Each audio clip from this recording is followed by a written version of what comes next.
Hello and welcome to Petro Media Inc. So today I'm going to do a quick overview of what's going on with one of my projects. I just completed the prints for my own microphone. Now, it's not my design. I actually went onto Thingiverse. It was a 3D print of a microphone that everybody uses pretty much for vlogs. It's one of the Shure microphones.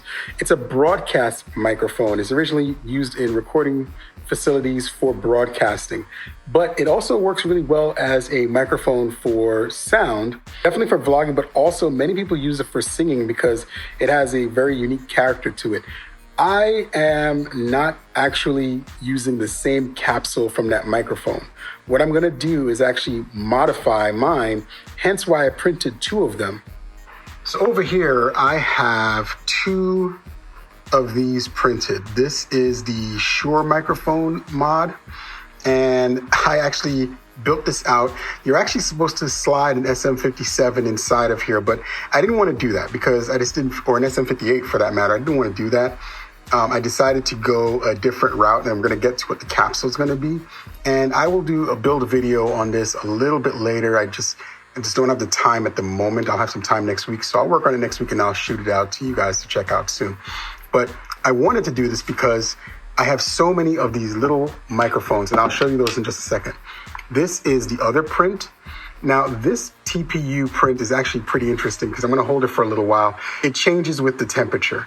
So as I hold this, if you can notice, it's starting to turn a little yellow at the tips right there, at the edges.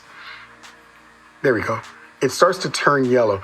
You won't notice it as much with this because these prints are 100% infill. What does that mean?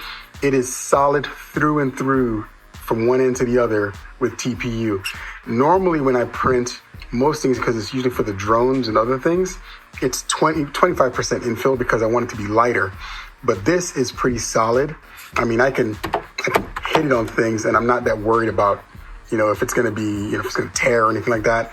But with drones, you tend to want it to be lighter so that you can fly and not have all that excess weight. But since this is for vlogging, these are going to be set up as my main recording microphones in here with everything else going on when I'm setting up everything, because GoPro is set up right here to record what I'm doing on the devices, and I didn't want to have to wear a microphone, so I decided why not print one.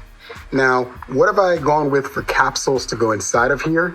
Well, these are the microphone capsules that I'm going to be putting in here. Now, they don't look that big.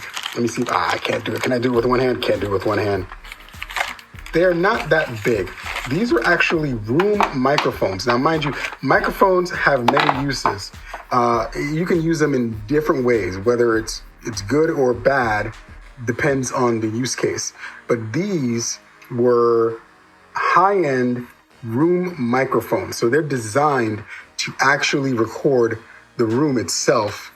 And these were set up in an array in their old usage, and they were given to me because they weren't overworked where they were. These are Audix, Audix M70 capsules, and they were used in a classroom setting for recording mock trials at the law school, and it was so low set for recording, but picked up everything in the room.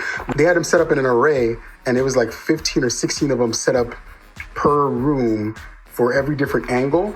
And we also had a sound management system that avoided any kind of cancellation. Also, if you know anything about audio, if you space the microphones out correctly and with the right distance, you don't have to worry about them giving feedback. So there was never an issue with that. Also, the room didn't have any speakers to play back what was being recorded. It was mainly for the teachers, the professors, to hear what the students are doing and then play back to them in class and say, hey, this is what you did wrong. So it was never recording and playing at the same time. But they were magnificent. For a tiny capsule, this is amazing. I might even, because I have so many of them, when they upgraded the system, they were going to throw these out. And because they weren't really overworked, I grabbed a couple because they were going to throw them away anyway. So I was like, hey, let me get a couple of them. So I actually have 2 for these microphones and 3 more that I'm debating what I'm going to do with it. I may even set them up as shotgun microphones because I know how to do that. Thank you, Audio Engineering School, for that. So I think I'm going to build a couple extra microphones.